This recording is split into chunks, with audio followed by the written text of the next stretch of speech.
അപ്പോൾ കണി കാണുന്നതിന് മുമ്പായി, ആ കള്ളക്കണ്ണന്റെ നിലവിളക്കിന് മുമ്പിലുള്ള ആ രൂപം കാണുന്നതിന് മുമ്പായി ചിലപ്പോൾ മറ്റ് കാഴ്ചകൾ കണ്ടതിന് ശേഷം കണി കണ്ടാൽ അതിന് ഫലം കുറഞ്ഞു പോകുമോ, അതിനെന്തെങ്കിലും പ്രശ്നങ്ങളുണ്ടോ, അതൊന്ന് പറയാമോ? പുലവാലായ്മയുള്ളപ്പോൾ വിഷുക്കണി ഒരുക്കാമോ? ഋതുമതികളായ സ്ത്രീകൾ വിഷുക്കണി ഒരുക്കുന്നതിൽ എന്തെങ്കിലും പ്രശ്നമോ? നമസ്കാരം, ജ്യോതിഷ വാർത്തയിലേക്ക് ഏവർക്കും സ്വാഗതം. വിഷുവുമായി ബന്ധപ്പെട്ട പ്രേക്ഷകരുടെ ചില സംശയങ്ങൾക്ക് മറുപടി നൽകാൻ ഇന്ന് നമ്മോടൊപ്പം ഉള്ളത് കൈപ്പകശ്ശേരി ശ്രീ ഗോവിന്ദൻ നമ്പൂതിരിയാണ്. നമസ്കാരം തിരുമേനി. നമസ്കാരം. പ്രേക്ഷകർക്ക് നിരവധി സംശയങ്ങളാണുള്ളത്. അതിലൊന്ന്, പുലവാലായ്മയുള്ളപ്പോൾ വിഷുക്കണി ഒരുക്കാമോ എന്നതാണ്. എന്താണ് തിരുമേനിക്കുള്ള മറുപടി? ഈ പുല ശരിക്ക് 2-3 തരമുണ്ട്. ഒന്ന്, ഒരു കുടുംബം മുഴുവൻ പുലയാണ്, എല്ലാവർക്കും പുലയാണെങ്കിൽ ആ കുടുംബത്തിൽ വിഷുക്കണി ഒരുക്കാൻ പാടില്ല. ആ കുടുംബത്ത് ഒരാൾക്ക് മാത്രമേ പുലയുള്ളൂ. ഇപ്പൊ ചിലപ്പോൾ ഈ അമ്മ വഴിക്കാണ് പുലവർഗ്ഗമുള്ള ഒരുപാട് ആൾക്കാരുണ്ട്. അമ്മ വഴിക്ക് മാത്രം പുലയാണ്. അപ്പൊ അമ്മയ്ക്ക് മാത്രമേ ഉള്ളൂ, മക്കൾക്ക് വേറെ ആർക്കും ഇല്ല എങ്കിൽ അവർക്ക് അവിടെ ഒരുക്കാം. പക്ഷെ ഒരു സ്വന്തം കുടുംബത്തിൽ മരിച്ച എല്ലാ കുടുംബാംഗങ്ങൾക്കും പുലയിൽ നിൽക്കുകയോ പ്രസവിച്ച വാലാമയിൽ, 2 തരം വാലാമ നമുക്കുള്ളത്. ഒന്ന് മരിച്ച വാലായ്മ, ഒന്ന് ജനിച്ച വാലായ്മ. ഈ 2 വാലായ്മ കുടുംബാംഗങ്ങൾ എല്ലാവർക്കും ഉണ്ടെങ്കിൽ അവിടെ വിഷുക്കണി ഒരുക്കാനും പാടില്ല, ഈ കണി തൊഴാനും പാടില്ല. ഒരാൾക്കോ 2 ആൾക്കോ ഉള്ളെങ്കിൽ അവർ മാറി നിന്നുകൊണ്ട് ബാക്കിയുള്ളവർക്ക് ഒരുക്കാം, വിഷു കണി തൊഴാം, വിഷുക്കൈ നീട്ടം കൊടുക്കാം, എല്ലാ കാര്യങ്ങളും ചെയ്യാം. അതിനൊരു വിരോധവും ഇല്ല. അതുപോലെ ഋതുമതികളായ സ്ത്രീകൾ വിഷുക്കണി ഒരുക്കുന്നതിൽ എന്തെങ്കിലും പ്രശ്നം? ഭഗവാൻ തന്നെ പറഞ്ഞിരിക്കുന്നത് ഋതുമതിയായ സ്ത്രീകളെ ഏറ്റവും കൂടുതൽ ബഹുമാനം കൊടുത്ത് അവരുടെ ഏറ്റവും വയ്യാത്ത അവസ്ഥയിൽ അവരെ ബഹുമാനിച്ച് ആ എത്ര ദിവസമുണ്ടോ അവർക്ക് ആർത്തവം, അത്രയും ദിവസം അവർക്ക് സ്വസ്ഥമായി, കാരണം ശാരീരികവും മാനസികവുമായി അവർ വല്ലാത്ത നെഗറ്റീവ് എനർജിയിലാണ്, അവരെ സ്വസ്ഥമായി ഇരുത്താൻ വേണ്ടിയിട്ടാണ് ആ സമയങ്ങളിൽ ഈ ആർത്തവ കാലത്ത് ഇവരെ മാറ്റി നിർത്തണം. അപ്പോൾ ആ കാലഘട്ടം വിശ്വാസവുമായി ബന്ധപ്പെടുമ്പോൾ ക്ഷേത്ര ദർശനം നമ്മൾ അനുവദിക്കാറില്ല. അതുപോലെ ആധ്യാത്മിക വിഷയങ്ങളിൽ നിന്ന് മാറി നിൽക്കാറുണ്ട്. അപ്പോൾ അങ്ങനെയുള്ള സ്ത്രീകൾ വിഷുക്കണി ഒരുക്കാനും പാടില്ല. വിഷുക്കണിക്ക് 5 ദിവസമൊക്കെ കഴിഞ്ഞാൽ, ആദ്യത്തെ 5 ദിവസം കഴിഞ്ഞാൽ അകലെ നിന്ന് തൊഴുന്നത് കൊണ്ട് വരില്ല. ആദ്യത്തെ 5 ദിവസമാണെങ്കിൽ തൊഴാനും പാടില്ല. അതാണ് അതിനകത്തുള്ള ഒരു പഴയകാലം തൊട്ടുള്ള ഒരു ചിട്ട. അങ്ങനെയാണ്. പുലയുള്ള വീട്ടിൽ പോയിട്ട് തിരിച്ചു പോയിട്ടുള്ള ആൾക്ക് വിഷുക്കണി ഒരുക്കുന്നതിന് എന്തെങ്കിലും തടസ്സങ്ങളുണ്ടോ? അല്ല, നമ്മൾക്ക് പുലയില്ല, നമ്മളൊരു മരിച്ച സ്ഥലത്ത് പോയി, നമ്മളൊരു പുലയുള്ള വീട്ടിൽ പോയി എന്ന് തിരിച്ചു വന്നിട്ട് വിഷുക്കണി ഒരുക്കുന്നതിനോ കാണുന്നതിനോ കുഴപ്പമില്ല. നമുക്ക് പല പുലയില്ലാത്ത ഒരുപാട് ബന്ധുക്കളുണ്ട്. അവിടെ മരിച്ച ചടങ്ങുകളിലൊക്കെ നമ്മൾ പങ്കെടുക്കും. ആ ഗ്രഹത്തിൽ 2, 3, 4 തവണ നമ്മൾ ആ സമയങ്ങളിലൊക്കെ അവിടെ ചെന്ന് അവരുടെ വിഷമങ്ങളിൽ നമ്മൾ പങ്കെടുക്കാറുണ്ട്. പക്ഷെ അങ്ങനെയുള്ള ഇതൊന്നും വിഷുക്കണി ഒരുക്കാനോ ദർശനം നടത്താനോ കുഴപ്പമില്ല.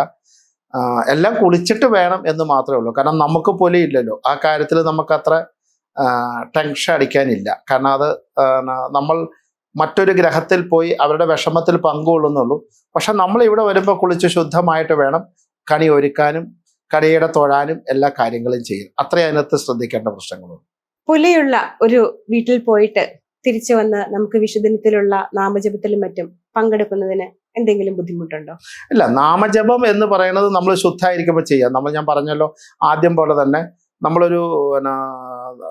നമ്മളിപ്പം അശൂലം എന്നാണ് ഇതിന് പറയുക. അശൂലം ശരിക്ക് പുല എന്ന് പറയുന്നത് അശൂലം. അത് പ്രസവിച്ച വാലായ്മയായാലും മരിച്ച വാലായ്മയായാലും ആ വാലായ്മയുള്ള അവിടെ ദർശനം നടത്തി ആ കുടുംബത്തിൽ പോയി എന്ന് വിചാരിച്ച് അത് വിഷുദിനത്തിൽ മാത്രമല്ല, എന്നാണെങ്കിലും നമുക്ക് നാമം ജപിക്കുന്നതിന് വിരോധമില്ല. അവിടെ പോയി എന്ന് വെച്ച് നമ്മളെ അശൂലം ബാധിക്കുന്നില്ല. പക്ഷെ നമ്മൾ തിരിച്ചു വരുമ്പോൾ കുളിച്ച് നമ്മളെ കുടുംബത്തെ ശുദ്ധങ്ങൾ നമ്മൾ പാലിക്കണം. ഈ മരിച്ച സ്ഥലത്ത് പോയി എല്ലാം കൂട്ടി തൊട്ടിട്ട് വന്ന് തിരിച്ചു വന്ന് വൈകുന്നേരം ആകുമ്പോൾ കാലും മുഖവും കഴുകി നാമം ജപിക്കുക എന്നുള്ളതല്ല. അങ്ങനെ പോയിട്ടുണ്ടെങ്കിൽ അവിടെ പോയി എല്ലാം തൊട്ട് അശുദ്ധമൊക്കെ ആയിട്ടുണ്ടെങ്കിൽ നമ്മൾ കുടുംബത്തിൽ വരുമ്പോൾ കുളിച്ചതിന് ശേഷം നാമജപാദികളിൽ, അത് വിഷുദിനത്തായാലും മറ്റു ദിനങ്ങളിലായാലും നാമജപാദികൾ ചെയ്യുന്നതിൽ ഒരു വിരോധമില്ല. അങ്ങനെയുള്ള കാര്യങ്ങളിലൊന്നും ഭഗവാന് വിരോധമില്ല. നമ്മുടെ കുടുംബത്തെ പോലെ ഉണ്ടെങ്കിൽ ഇതൊന്നും അനുവദനീയവുമല്ല. അതാണ് അതിന്റെ കാര്യം. ഈ വിഷുദിനത്തില് ചില സ്ഥലങ്ങളില് മത്സ്യമാംസാദികൾ ഉപയോഗിക്കുന്ന പതിവുണ്ട്, ചില സ്ഥലങ്ങളിൽ എനിക്ക് തോന്നുന്നു വടക്കൻ ഭാഗങ്ങളിൽ മത്സ്യമാംസാദികൾ ഉപയോഗിക്കാം. അവർക്കതൊരു ആ വിഷുവിന് അത് വേണം എന്നൊരു നിർബന്ധമുള്ള കൂട്ടരാണ്. ആ ഒരു രീതിയോട് തിരുമേനിയുടെ അഭിപ്രായം എന്താണ്? വളരെ ആകർഷണീയമായി നിൽക്കുന്ന ഒരു ക്വസ്റ്റ്യൻ അങ്ങ് ചോദിച്ചത്. അങ്ങയോട് അത് എനിക്ക് വളരെ സന്തോഷമുണ്ട് അതിന് മറുപടി പറയാം. കാരണം അതൊരു വിഷയം മാത്രമല്ല, വിശേഷാൽ ദിവസം, അതായത് മേടമാസത്തിലെ വിഷു ആയാലും ചിങ്ങമാസ തിരുവോണായാലും നവരാത്രിക്കാലായാലും നമ്മുടെ സ്വന്തം പിറന്നാൾ പോലും, പിറന്ന ഡേറ്റ് അല്ല, ഡേറ്റ് ഓഫ് ബർത്ത് അല്ല, പിറന്ന നാളിന് പോലും ഒരു ഭൂമിയെയും ഭൂമിയിലെ സകല ചരാചരങ്ങളെയും ഈശ്വരനായി സങ്കല്പിക്കുന്ന നമ്മൾ ഒരു ജീവിയുടെ മരിച്ച ഭാഗത്തെ, അതായത് കൊന്ന ഭാഗത്തിൻ്റെ കഷ്ണങ്ങൾ എടുത്തുകൊണ്ട് വന്ന് നമ്മളത് കൂട്ടാൻ വെച്ച് കഴിക്കുന്നത് വളരെ വളരെ അപലപനീയമായ ഒരു കർമ്മമാണ്. ചെയ്യാൻ പാടില്ല. കാരണം ഏറ്റവും പുണ്യമായ ദിനമാണ് നമ്മുടെ പിറന്ന നാള്. ഇനിയിപ്പോൾ വിഷു ഒന്നും എടുക്കണ്ട, പിറന്ന നാള്. ഈ പിറന്ന നാളിന് ഒരു ജീവനെ ബലി കൊടുത്തിട്ട് അതിനെ വെച്ച് കഴിക്കുക എന്ന് പറഞ്ഞാൽ സംസ്കാര ശൂന്യമായ പ്രവൃത്തിയാണ്. കാരണം അത് ആഘോഷിക്കേണ്ട അങ്ങനെയല്ല. നിങ്ങളൊരു ചോറും ചമ്മന്തിയാണ്, സദ്യ വേണ്ട, മതി. ആ ഒരു ദിവസം കഴിഞ്ഞിട്ട് നിങ്ങൾ നോൺ വെജ് അന്നത്തെ ദിവസമെങ്കിലും കഴിക്കാതിരിക്കുക. തിരുവോണം, ചിങ്ങമാസത്തിലെ തിരുവോണം ഏറ്റവും അതിഗംഭീരമായ ദിവസമാണ്. അന്നത്തെ ദിവസം നമ്മൾ ഒരു ജീവിയെ കൊന്നിട്ട് അതിൻ്റെ ഭക്ഷണം കഴിക്കുക, അതും വളരെ വളരെ മോശമാണ്. ഈ മേടമാസത്തിലെ വിഷു ആയാലും ശരി, നവരാത്രിക്കാലായാലും ശരി, അതുപോലെ ശിവരാത്രി ആയാലും ശരി, അങ്ങനെ നമ്മൾ ഏത് ചടങ്ങെടുത്താലും ആ പുണ്യമായി നിൽക്കുന്ന ഒരു ചടങ്ങുകളിലും നോൺ വെജിറ്റേറിയൻ ഭക്ഷണത്തിൽ ഉൾപ്പെടുത്താതിരിക്കുകയാണ് ആധ്യാത്മികമായി ഏറ്റവും കേമം.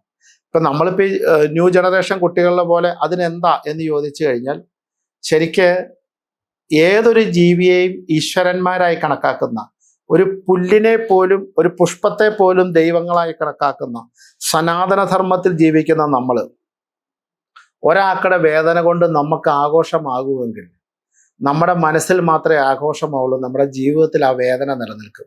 അതുകൊണ്ട് ഒരു കാരണവശാലും നോൺ വെജിറ്റേറിയനായി നിൽക്കുന്ന ഒരു ഭക്ഷണങ്ങളും, വിശേഷാൽ പിറന്നാള്, വിഷു, ഓണം, അങ്ങനെ മഹനീയമായ ഒരു ചടങ്ങുകളിലും ഉൾപ്പെടുത്താതിരിക്കുകയാണ് നല്ല വിശ്വാസികൾക്ക് നല്ല നന്മയാർന്ന ഫലം ഉണ്ടാക്കത്തിരുന്നത്. തിരുമേനി, എനിക്കടക്കം പലർക്കും ഉള്ള സംശയമാണ്. നമ്മൾ ചിലപ്പോൾ വിഷു ദിനത്തിൽ രാവിലെ എഴുന്നേറ്റ് കണി കാണാൻ പോകുന്നതിന് തൊട്ട് മുമ്പായി ചിലപ്പോൾ, അല്ലെങ്കിൽ അതിനു മുമ്പ് നേരത്തെ ഉണർന്ന് 12 മണിക്ക് ശേഷം ഏത് നിമിഷം ഉണർന്നാലും പിറ്റേന്നായല്ലോ കണ്ണു തുറന്ന് ചില കാഴ്ചകളൊക്കെ എന്തെങ്കിലുമൊക്കെ കണ്ടതിന് ശേഷമായിരിക്കും നമ്മൾ കണി കാണാനായിട്ട് പോകുന്നത്. അപ്പോൾ കണി കാണുന്നതിന് മുമ്പായി, ആ കള്ളക്കണ്ണന്റെ നിലവിളക്കിന് മുമ്പിലുള്ള ആ രൂപം കാണുന്നതിന് മുമ്പായി ചിലപ്പോൾ മറ്റ് കാഴ്ചകൾ കണ്ടതിന് ശേഷം കണി കണ്ടാൽ അതിന് ഫലം കുറഞ്ഞു പോകുമോ, അതിനെന്തെങ്കിലും പ്രശ്നങ്ങളുണ്ടോ, അതൊന്ന് പറയാമോ? ശരിക്ക്